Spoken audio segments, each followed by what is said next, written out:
nuestras redes sociales.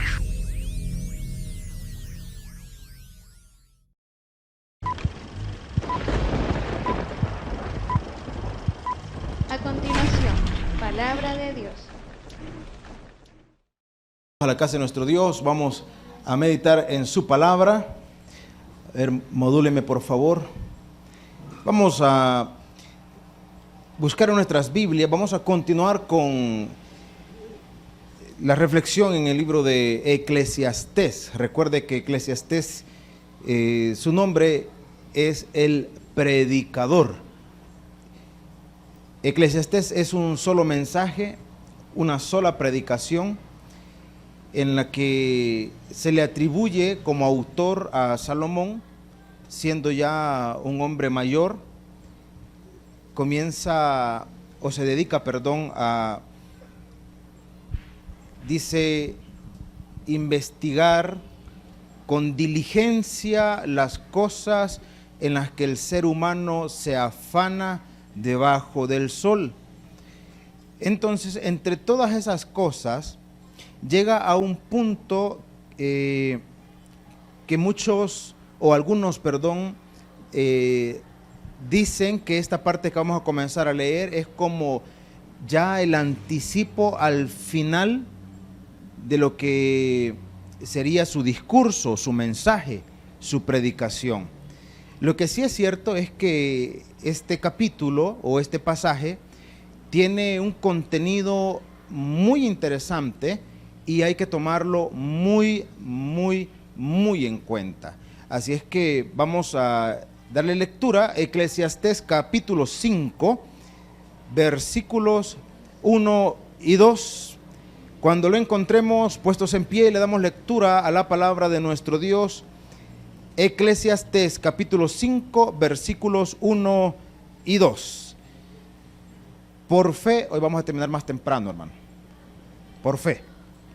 7:28 primeramente Dios. Por ahí. Capítulo 5, versículo 1 dice la palabra de nuestro Dios. Lo leemos juntos. Cuando fueres a la casa de Dios, guarda tu pie y acércate más para oír que para ofrecer el sacrificio de los necios, porque no saben que hacen mal. No te des prisa con tu boca, ni tu corazón se apresure a proferir palabra delante de Dios, porque Dios está en el cielo y tú sobre la tierra. Por tanto, sean pocas tus palabras. Que nuestro Dios hable a nuestros corazones a través de su palabra. Podemos tomar nuestros asientos, mis estimados hermanos. Bueno, decíamos que Salomón se dedica a observar con diligencia, con detenimiento, la condición del individuo, ¿verdad? La condición del ser humano. Y en esta oportunidad, o en este momento, comienza, hermano, y va a hablar de algo bien puntual. Y va a hacer referencia al momento en el que nosotros, o en aquel tiempo, ¿verdad?, sus contemporáneos, llegaban a la casa de Dios. Recuerde que para este momento, decíamos, Salomón ya era una persona bastante mayor, ya era un anciano. Entonces, para este momento, el templo ya había sido edificado. Por lo tanto, es como que dijéramos, Salomón se detuvo a contemplar las cosas que acontecían cuando las personas iban a la casa de Dios. Lo interesante es que, hermano, los años han pasado, estamos hablando de aproximadamente 2500 años, y la conducta del ser humano no ha variado mucho. Dice la Escritura, cuando fueres a la casa de Dios, guarda tu pie, ¿y qué dice, hermano? Y acércate más para oír que para ofrecer el sacrificio de los necios, porque no saben lo que hacen. Ahora, Salomón dice, llegue usted al lugar de consagración, o un lugar donde usted se aparta para Dios, y disponga su corazón mayormente para recibir de parte de Dios. Cuando dice para oír que para ofrecer el sacrificio de los necios, en algún momento surge aquella condición de que, bueno, ¿a qué se refiere con el sacrificio de los necios? Porque en la época de Salomón, por eso le decía la aclaración del templo, en la época de Salomón era lo más normal llevar un sacrificio al templo, era parte de la liturgia de aquel momento, una ofrenda, era parte de la liturgia porque una vez al año por lo menos había que presentar, habían diferentes tipos de ofrenda, hermano, pero había que presentar por lo menos una vez al año una ofrenda que se llamaba ofrenda por la expiación de los pecados. Hasta había una fiesta judía que se nombró el Yom Kippur o el día de la expiación, en donde una persona llevaba un sacrificio y era conforme a la capacidad de cada individuo. Si tenía para un cordero, si no tenía para un cordero, 2 palominos, dice la Escritura, y si no tenía ni le alcanzaba para eso, aunque sea una medida de harina de trigo, tenía que llevar. O sea, la ofrenda era conforme a la capacidad de cada quien, y eso representaba, cuando le entregaba, representaba que sus pecados estaban siendo cubiertos por un año. O sea, una vez al año había que hacerlo por lo menos, dentro del judaísmo. Ahora, por eso es que, digamos, los oyentes estaban muy relacionados con la palabra sacrificio, pero donde ya no, o mejor dicho, donde ya había que hacer una aclaración, era cuando hablaba de el sacrificio de los necios. Eso es como que comenzáramos a decir, mire, hay cosas, usted viene a la iglesia, pero hay cosas en nuestras actitudes que cuando venimos a la iglesia no le agradan a Dios. Podríamos nosotros decirlo de esa manera. El problema es, o el detalle está, en que quiénes somos nosotros para determinar qué es lo que le agrada a Dios o no. Siempre hemos dicho, usted y yo, mis estimados hermanos, nuestro criterio no es el criterio de Dios. Porque yo podría venir y decirle, hermano, y así como usted vino ahora, no le agrada a Dios. Hermano, a mí Dios no me ha dicho nada. Pero la palabra dice, hermano, la palabra nos exhorta, la palabra nos confronta de manera individual a cada uno de nosotros. A cada uno de nosotros. Pero mi criterio no es, hermano, el criterio de Dios. Por eso la palabra dice en Isaías, porque mis pensamientos no son tus pensamientos. Por lo tanto, ¿cómo Salomón puede venir y decir, mire, hay sacrificios que son de necios? ¿Por qué lo plantea? ¿Por qué lo dice? Nosotros podríamos decir, bueno, porque el Espíritu Santo lo inspiró y lo dijo. Sí, efectivamente, pero había una razón de ser, una razón que él había observado. Y ese es el punto, hermano, en el que nos vamos a avanzar en esta noche. El sacrificio de los necios, que no es necesario que nosotros conozcamos el interior de una persona para determinar si efectivamente está cayendo en este problema o no. Le dije, porque nosotros no conocemos el interior de la gente, no lo conocemos. Usted ve a una persona, digamos, dentro de un culto, dentro de una administración, usted ve a una persona llorar y uno podría decir, está llorando porque el Espíritu lo ha tocado. Podría ser que sí, pero también podría ser que esté llorando de impotencia porque no puede hacer lo que quisiera. También puede ser que esté llorando de cólera. También puede ser que esté llorando porque tiene una raíz de amargura con la que no aguanta, ¿verdad? O sea, pueden ser diferentes razones, pero eso no lo determinamos nosotros. ¿Quién lo determina? Dios. Dios lo determina. Eso no me compete a mí decir, hermano, qué tipo de llanto, qué tipo de lágrimas son las suyas. Esa no es mi competencia, no puedo hacerlo. Y si yo lo hiciera, hermano, sería una persona demasiado pretenciosa al querer juzgar una condición que yo no conozco. Y entonces caemos en lo mismo. Bueno, y entonces Salomón, ¿por qué se refirió al sacrificio de los necios? Porque hay cosas que sí son evidentes. Entonces, ¿cuáles son esas cosas? Dice la Escritura. Una vez más, versículo 1. Cuando fueres a la casa de Dios, guarda tu pie. Eso quiere decir, mire, sea precavido y acércate más. ¿Para qué dice? Para oír. Para oír. Repito, disposición. Disposición. Desde antes, hermano, lo que va a marcar la diferencia enormemente cuando usted venga al culto es la disposición que usted traiga. Si usted desde que sale de su casa o desde que se planteó que iba a venir a la casa de Dios, usted comenzó, hermano, y pudo haberle dicho, Señor, ¿sabes qué? Yo tengo una necesidad espiritual, Señor, habla mi vida, habla mi corazón, Señor, ministrame, yo no quiero ir a ese lugar y salir igual, quiero salir diferente, quiero salir fortalecido. Eso puede ser su oración, hermano. Eso puede ser su oración. Y si usted dice, ay, pero mire, ¿y quién va a predicar? Pues, hermano, con todo cariño, con todo amor y con mucho corazón, que no le importe. Pues sí, es que cuando su corazón está dispuesto, hermano, de quien sea, usted va a recibir. De quien sea, usted va a recibir.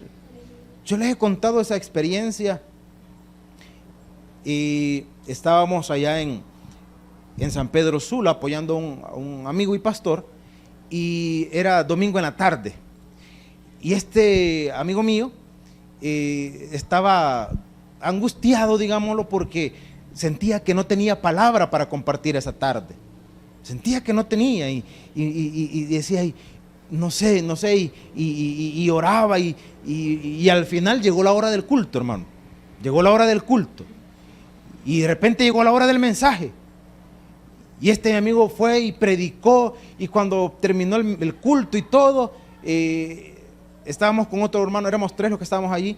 De repente nos dice a los que estábamos allí, no, me siento mal, dice, me siento mal, siento que no, siento que no. Como quien dice, no me usó el Señor esta vez. Siento que no, y hermano, y frustrado este amigo porque sentía que su mensaje, y escúcheme bien, como le dije, sentía que su mensaje no había sido efectivo. Eso fue domingo. Miércoles estábamos en el negocio de unos hermanos, habíamos ido a comer allí, y uno de los hijos de los dueños del negocio se acerca donde nosotros estábamos y nos dice, a los que estamos allí, a los 3 que estábamos sentados, nos dice, miren, dijo, les voy a dar una noticia, voy a comenzar a servir, voy a servir. Y este amigo le preguntó, le dijo, bueno, te felicito, le dijo, y contame, ¿qué te motivó a servir después de tanto tiempo? ¿Qué te motivó a servir? No, dijo, es que el mensaje que predicó el domingo, el mensaje que usted predicó el domingo, y me señaló a mí, el mensaje que usted predicó el domingo, me tocó, me llegó al corazón. Entonces mi amigo cuando vio eso saltó duro, en mi momento le dijo, yo prediqué el domingo, le dijo. Yo no sé ni quién predicó, dijo, pero ese mensaje me tocó, dijo. Hermano, él estaba frustrado porque, ¿qué le dije? Su mensaje sentía que no había sido efectivo. Pero la enorme diferencia es que cuando usted viene con un corazón dispuesto y usted espera que Dios hable a su corazón, el que va a hablar a su vida, ¿quién es? Dios. Es Dios, porque el mensaje, siempre y cuando esté basado en la palabra del Señor, va a ser de Dios, hermano, no del individuo. El individuo es un simple instrumento nada más, pero el que va a saciar su necesidad espiritual es Dios. Es Dios. Entonces la Escritura dice, mire, acércate más para oír, traiga una buena disposición, porque a veces nosotros podemos pensar que podemos chantajear a Dios. ¿Y cómo creemos que podemos chantajear a Dios? A través de las cosas que decimos, hermano. A través de las cosas que decimos. Porque usamos ciertos argumentos que no es que sean mentiras, son ciertos. Dios es un Dios de pactos. Sí, es cierto, Dios es un Dios de pactos. Entonces pacte con Dios, como quien dice, pacte con Dios para usted comprométase con Él, para que Él quede comprometido con usted. Y como dicen por ahí, y de ahí, ¿verdad? Hermano, si es yo tengo una responsabilidad con Él. Él tiene una responsabilidad conmigo porque Él es mi papá. Pero sus tiempos son perfectos, los míos no. Los míos no. Yo puedo querer muchas cosas, pero si no está en la soberana voluntad de Dios, simplemente me va a decir, como hemos dicho muchas veces, ¿qué me va a decir? No, sí o espérate. ¿Y qué tengo que hacer yo? Someterme a las disposiciones de Él. Pero creer que porque yo diga muchas cosas o porque yo prometa muchas cosas, Dios está en la obligación de responderme cuando yo quiero, eso es un problema.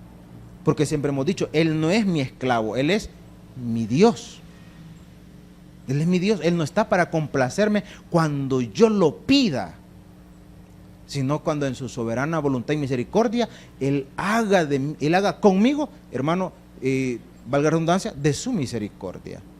Entonces dice la Escritura, fíjese bien, acércate más para oír que para ofrecer el sacrificio de los necios. Y Salomón aclara y dice, porque no saben que hacen mal. No te des, y aquí vamos entrando ya en detalle, no te des prisa, ¿con qué dice? Con tu boca, ni tu corazón se apresure a proferir palabra delante de Dios, porque Dios está en el cielo, está diciendo, porque Él es soberano y tú sobre la tierra. Está diciendo, nosotros tenemos que estar sometidos ¿a quién? A Él. Por tanto, como dice, hermanos, sean pocas tus palabras. Ahora, no vaya a malinterpretar esta porción, porque en ningún momento está diciendo ore poquito, no está diciendo eso. No está diciendo que no lleve o que no tenga o que no procure una vida de oración, no está diciendo eso. Lo que sucede es que cuando venimos a Dios, hermano, en oración, tenemos que estar conscientes de cuáles son nuestras palabras, nuestras expresiones, lo que le estamos diciendo a Dios, lo que le estamos diciendo a Dios. Porque cuando nosotros, como decíamos hace un momento, creemos que podemos impresionar a Dios a través de lo que decimos, muchas veces perdemos la conciencia de lo que estamos declarando. Perdemos la conciencia de eso. Siempre hemos puesto ejemplos y hemos dicho, usted le dice a Dios y le declara a Dios que usted lo ama por sobre todas las cosas. Y usted le dice, ¿verdad? Y tú sabes, Señor, que yo te amo y que eres, Señor, lo máximo para mí. Y entonces, Señor, y aquí y allá, y no es el uno y no es el otro. Y de repente un día, o mejor dicho, varios días, usted no se congrega simplemente porque así era el montón de ropa que tenía, ¿ve? Y por eso no vino. Bueno, y entonces, no que lo ama por sobre todas las cosas, pues. En el caso de los caballeros, mire, había un partido de fútbol que ¿cómo me lo perdía? ¿Cómo me lo perdía? Y no que lo ama por sobre todas las cosas, pues. Entonces no hay coherencia entre lo que en algún momento declaramos, ¿verdad? Y lo que en algún momento nuestra práctica. No hay coherencia en eso. Entonces, pues venir, hermano, y hacer promesas a Dios cuando no tenemos la firme disposición para cumplirlas. A muchos padres les sucede. Sus hijos están enfermos, cuando son pequeñitos más que todo, están enfermos. O se lo pongo quizás desde más atrás todavía. A mí siempre me gusta hacer mención de esto. Cuando dicen, mire, quiero presentar a mi bebé, yo les digo, ok, me parece, excelente. ¿Qué necesito? Me preguntan. Yo siempre les digo, pues lo único que necesita es apartar un tiempo para yo explicarle lo que consiste una presentación. Porque eclesiásticamente hablando o espiritualmente hablando hay dos aspectos que se pueden hacer: la presentación y la consagración. Cuando vemos en el caso de 1 Samuel, Samuel fue consagrado a Dios, o sea, fue, hermano, dado para el servicio a Dios. Y en el Nuevo Testamento dice que le traían y le presentaban niños para que los tocase. En la condición eclesiástica de nuestro tiempo, la presentación implica el compromiso de los padres para educar a sus hijos en los caminos de Dios. Pero como a veces, hermano, todavía traemos la religiosidad del tradicionalismo, en el tradicionalismo se llevaban los niños al bautismo para que ningún mal espíritu los jugara, ¿verdad? ¿Sí o no? En el tradicionalismo le ponen el volado colorado ahí al bichito para que no le hagan ojo, ¿sí o no? Y ya le hicieron 2 al bicho, o sea que llegó tarde el volado ese. Entonces, los creyentes, algunos todavía traen conceptos del tradicionalismo. Tanto así que hay creyentes que andan la criatura con el chunche ese ahí, ¿verdad? Y que lo traen a presentar creyendo que trayéndolo a presentar, la criatura va a estar exento de enfermedades, de males y de malos espíritus, y que lo vaya a jugar la ciguanaba y el cipitillo y toda la cosa. Error. La presentación es el compromiso de los padres delante de Dios y la iglesia como testigo de que van a educar a ese hijo en los caminos del Señor. Pero hay quienes hacen la presentación, hermano, y no lo volvemos a ver hasta que la criatura cumple 15, ¿verdad? Entonces, cuando de repente esa criatura, porque hay una concepción, repito, religiosa, cuando de repente esa criatura se enferma, entonces en la mentalidad de los padres religiosos, no espirituales, sino religiosos, creen que está enfermo porque yo me he apartado, entonces Dios me está castigando a través de mi hijo. Esa es una concepción religiosa, porque los hijos no pagan los pecados de sus padres, dijo el Señor, hermano. Dijo el Señor. ¿O acaso cree que Dios sería justo si los niños pagaran los pecados de los padres? Dios es un Dios justo. Entonces vienen, cuando ven esa situación, entonces hacen promesa a Dios y le dicen: Señor, si sanas a esta criatura, yo te prometo, Señor, que este niño te va a servir, que va a ser, qué sé yo, ¿verdad? Un predicador, un misionero, qué sé yo, cuántas cosas pueden decir. Dios en su misericordia, no por chantaje, hermano, sino por su misericordia, Dios puede restaurar a esa criatura. Entonces, cuando esa criatura es restaurada, los padres una vez más se enfocan o se alinean en la iglesia. Pero después, cuando no siembran una verdadera espiritualidad, sino se conforman con una simple religiosidad, de repente comienzan a distanciarse otra vez, como quien dice, cuando las aguas comienzan a ponerse mansas, una vez más comenzamos a distanciarnos de la comunión con Dios.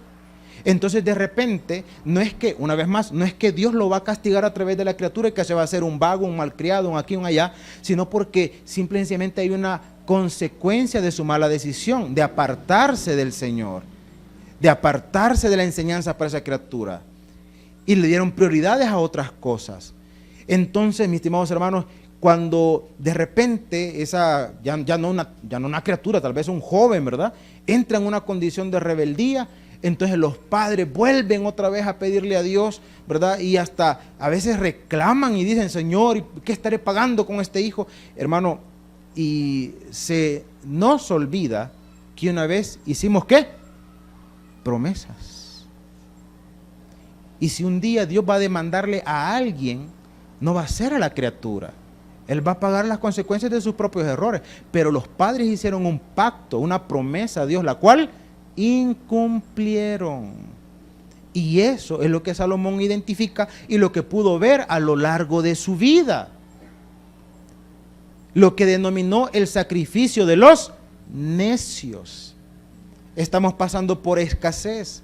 Y cuando estamos en plena escasez, pedimos a Dios que Dios nos provea de recursos, que nos provea de un empleo, que nos provea de un negocio. Y entonces prometemos que vamos a diezmar a Dios, hermano. Y Dios en su gracia, en su misericordia, nos provee, nos bendice, nos saca adelante. Y después lo que alguna vez prometimos, se nos olvidó.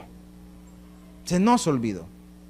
Entonces, repito, eso es lo que Salomón estaba viendo, que cuando, hermano, estamos en una situación, digamos, angustiosa, el ser humano tiene la tendencia a realizar algo que se llama acciones desesperadas. Y las acciones desesperadas surgen cuando ya las alternativas humanas se han terminado. Es como cuando una persona, por ejemplo, tiene X o B enfermedad, una situación que le esté agobiando, un dolor, algo, lo que sea. Entonces, supongamos que es un dolor en alguna parte de sus articulaciones, en los codos, en las rodillas, que quizás donde es más normal. Entonces, inicialmente usted decide ir al médico. El médico lo evalúa, lo examina, le dice, mire, pues yo no le encuentro mayor cosa, le vamos a dar estos calmantes, pero resulta que usted se toma los calmantes y nada, hermano, y parece que el dolor empeora, Luego usted busca otra opinión médica, hermano, y el otro médico pues tampoco le vio mayores situaciones, ¿verdad? Entonces, ¿a qué le dejó esta pastillita más esta cremita mentolada para que usted se haga masajitos y tal vez se le calme? Hermano, y ya pasaron 6 meses, ya pasó por 3 médicos, hermano, y nada. Entonces, pero el dolor empeora, llega a un punto en donde cualquier persona se va a acercar a usted a darle alguna alternativa a su dolor, y como el dolor es tan intenso y ya está al punto de la desesperación, cualquier cosa que le digan, usted se la unta, hermano. Mire, vaya a tal parte y busque manteca de coyote. Vaya y busca manteca de coyote y se unta, mire. Y cuando salga la luna, usted saca la pata y aúlla. Hermano, y le aseguro que lo hace. Otros van con otro tipo de recetas, hermano. ¿Y sabe qué? O sea, estamos hablando de acciones desesperadas, hermano. Estamos hablando cuando ya las alternativas se han agotado y entonces comenzamos a hacer lo que nos dicen porque usted ya probó de todo. Ya probó de todo. Otro apareció por allá y le dijo, no, mire, hago un sumenjurje, agarra una botella de alcohol, mire, métale no sé qué, métale marihuana, ¿verdad? Una parte untada, otra fumada, ya va a ver usted. Ya va a ver usted. Mire, o se le quita el dolor o se le olvida, le dice. Hermano, y repito, ¿y sabe cuál es el problema? El problema es que la gente lo hace. La gente lo hace porque llegó a un punto de desesperación. Entonces, hermano, cuando el individuo está en una situación angustiosa, llega a un punto de desesperación en donde comienza a decir cosas de forma desesperada, a veces inconsciente o no claro lo que está declarando. ¿Y sabe cuál es el problema? El problema es que Dios no se toma a broma nuestras palabras, nuestras promesas. Dios no lo toma a broma. Que nosotros lo dijimos consciente o no, hermano, ese es nuestro problema, no de Él. No de Él. No de Él. Entonces la Escritura identifica, o mejor dicho, Salomón identificó que muchas veces, hermano, decimos cosas y después las pasamos por alto.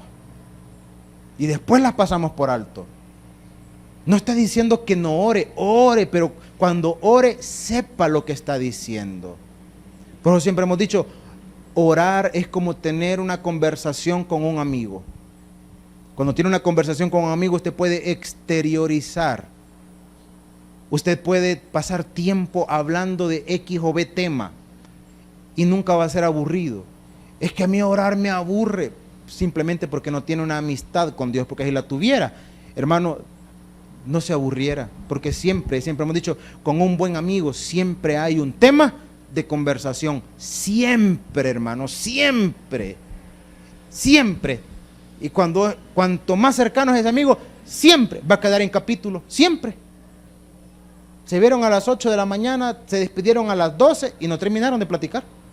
Mira, ya nos agarró la tarde. Ahí después seguimos, 4 horas, hermano. Y quedaron en capítulo todavía. Y si tienen chance, se whatsappean en la noche todavía. Y tipo 12 se despiden. Ay, mañana seguimos. Imagínense. Imagínense si nuestra amistad fuera así con Dios, hermano. Entonces nuestras palabras serían conscientes. Usted podía declarar, derramar su corazón delante de Dios, decirle, Señor, esta es mi condición. Señor, estoy agradecido por lo que has hecho por mí, porque sin merecerlo me has bendecido, porque me cuidaste, Señor. Gracias, porque cerquita anduvimos, Señor, cerquita anduvimos. Si así pasaron las cosas, así, ¿verdad? Y usted puede hablar con Dios, Señor, tú conoces mi necesidad. Usted tiene un empleo y usted se siente amenazado porque están recortando y usted quizás siente que, o se siente más seguro allí en ese empleo que emprender algo. Y usted puede decirle, Señor, no sabes que yo para vender no sirvo, Señor. A mí poneme a vender y me muero de hambre. Aquí déjame, Señor. Aquí déjame, aquí quiero estar. Y si me vas a sacar de aquí, pues dame algo mejor todavía. Hable con Dios. Hable con Él. Señor, ya tengo 15 días con este dolor, con este malestar. Ya hice mi parte. Ya fui al médico. Ya me tomé el medicamento. La situación persiste. Señor, tú eres el médico por excelencia. Haz la obra en mí, Señor. Haz la obra. Me incomoda esto. Señor, tú sabes que yo te, para aquellos que sirven, ¿verdad? Tú sabes que yo te sirvo, yo quiero servirte eficientemente y con este malestar yo no lo puedo hacer. Hermano, hable con Dios. Hable con Dios. El problema está, repito, cuando comenzamos queriendo chantajear a Dios por las muchas palabras, repito, muchas veces inconscientes que declaramos para Él. Muchas veces inconscientes. Señor, y si me sacas de esta, te prometo, Señor, que no lo vuelvo a hacer. Y lo volvimos a hacer, hermano. Y lo volvimos a hacer. Entonces la Escritura nos dice lo siguiente. Versículo 2 siempre. No te des prisa con tu boca, ni tu corazón se apresure a proferir palabra delante de Dios, porque Dios está en el cielo. Repito, Dios toma en serio lo que le decimos, y tú sobre la tierra, por tanto sean pocas tus palabras. Repito, no está diciendo no ore, está diciendo tenga prudencia con las cosas que le declaramos a Dios. ¿Por qué? Porque Dios las toma en cuenta. Y dice versículo 3, porque de la mucha ocupación viene el sueño, y de la multitud de las palabras, ¿qué dice? La voz del necio. Está poniendo una comparación. Está poniendo una comparación. Dice, cuando usted ha tenido un día muy ajetreado, muy lleno de actividad, es lógico que termine cansado. Un día muy trabajoso, por la noche, ¿cómo va a estar? Cansado.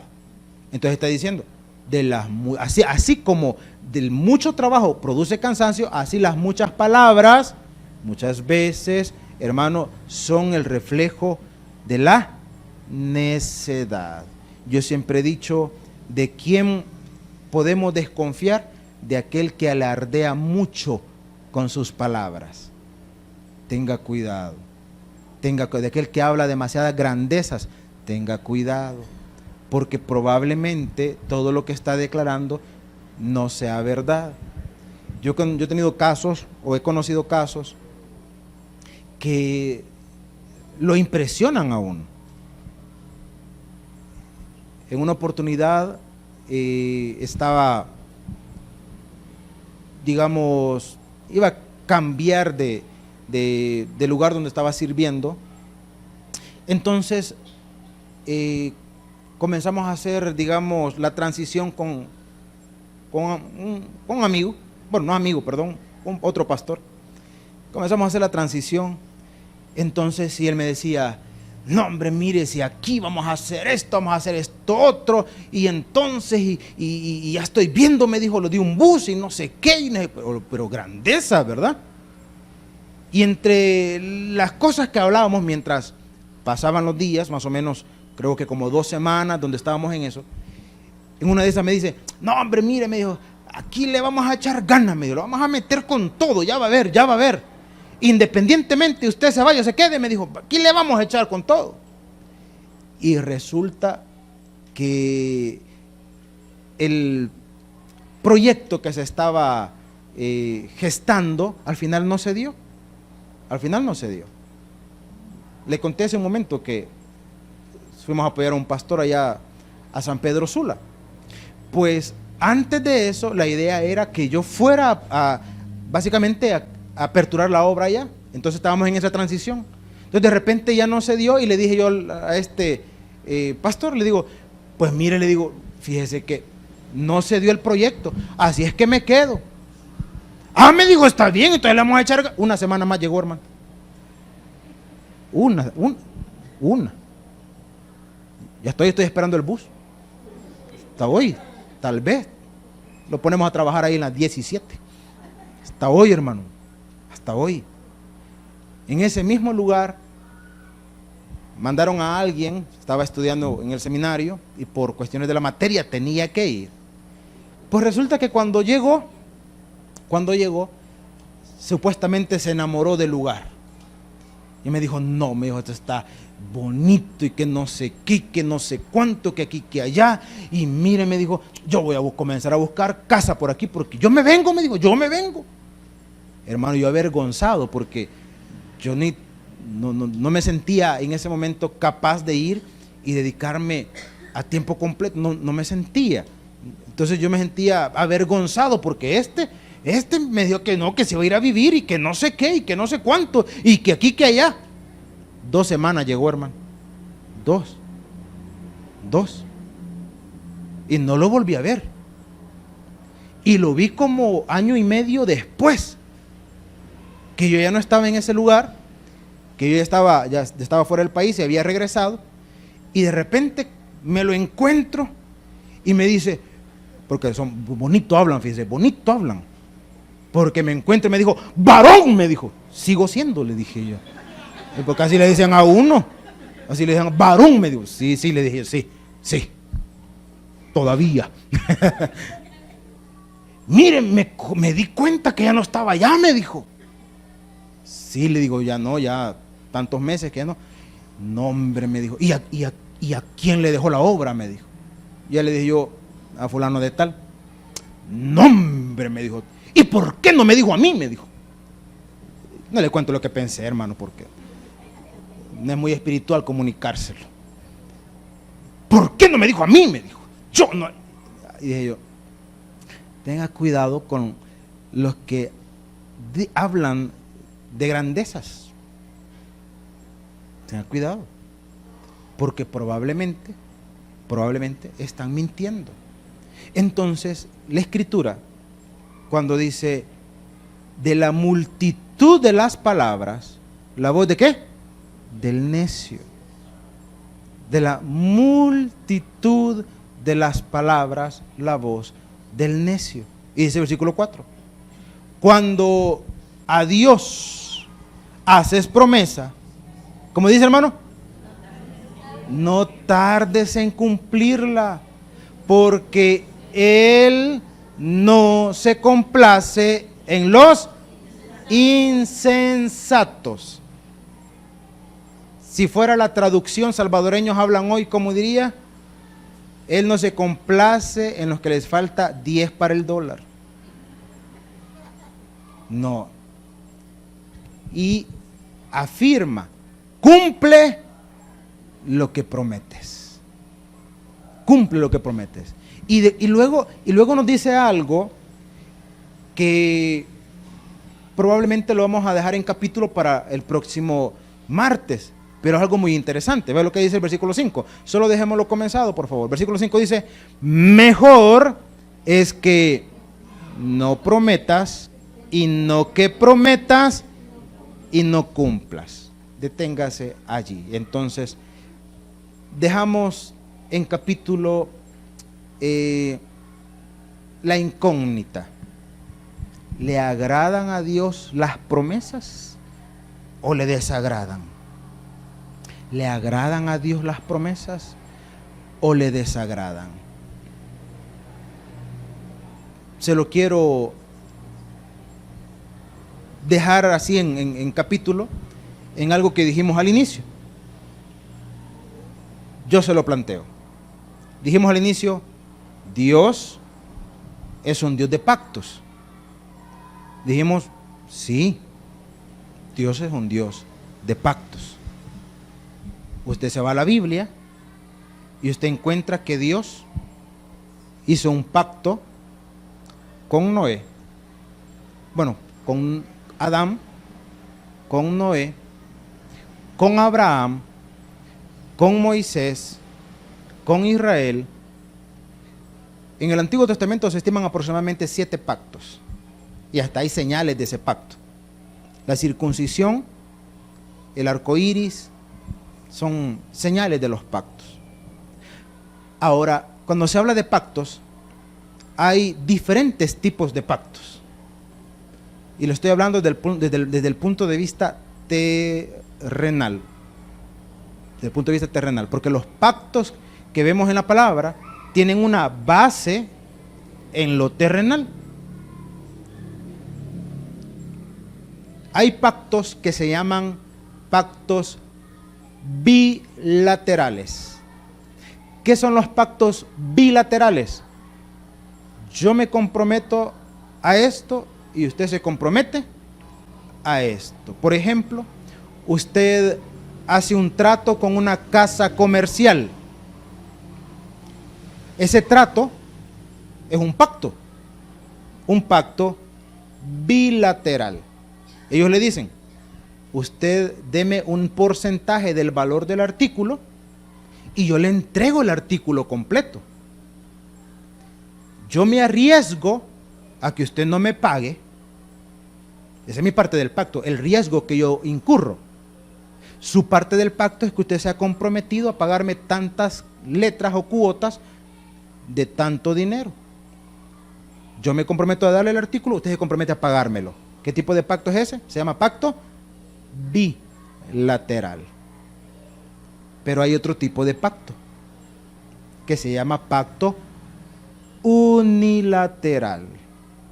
En el pacto unilateral hay uno que se compromete y tiene que cumplirlo.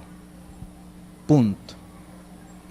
Ejemplo, el que buena parte de nosotros nos ha tocado afrontar con los hijos. Con los hijos tenemos una responsabilidad. Tenemos un pacto de suplir todas sus necesidades. Pregunta, ¿quién tiene el compromiso de suplir, o mejor dicho, condiciona usted el hecho de cumplir o de suplir, las necesidades de esa criatura? ¿Condiciona usted eso? Imagine que usted esté negociando con el bebé de 6 meses. Si esta noche no lloras, mañana te doy 2 Herbert. Si lloras, no te doy de comer en la mitad del día. ¿De acuerdo? ¿Se imagina usted negociando con la criatura? Pongámosle más edad, negociando con un niño de 2 años.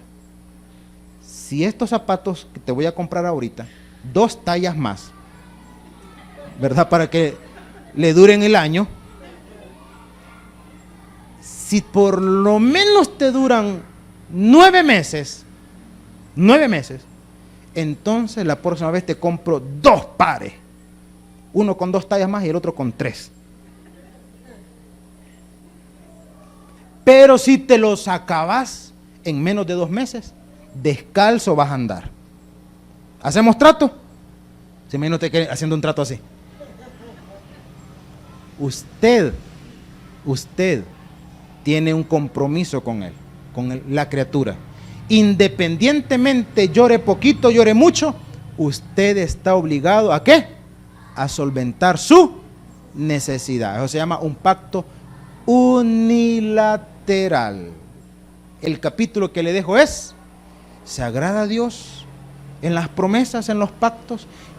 Y si se agrada a Dios, ¿qué tipo de pacto tiene Dios con nosotros? ¿Bilateral o unilateral? Y usted dice, ¿cuál? Pues venga el próximo martes a las 6 de la tarde, ¿verdad? Y por otra ofrenda, ¿verdad? Se lo decimos. Así que den un fuerte aplauso a nuestro Padre Celestial. Vamos a orar en esta noche. Padre, buen Señor, en esta noche te damos gracias por tu palabra a través de... El predicador ha terminado su mensaje. Es tiempo de que recibas a Jesús como tu Salvador personal. Ora conmigo de la siguiente manera. Señor Jesús, yo te recibo hoy como mi único y suficiente Salvador personal. Creo que eres Dios, que moriste en la cruz por mis pecados y que resucitaste al tercer día. Me arrepiento, soy pecador. Perdóname, Señor.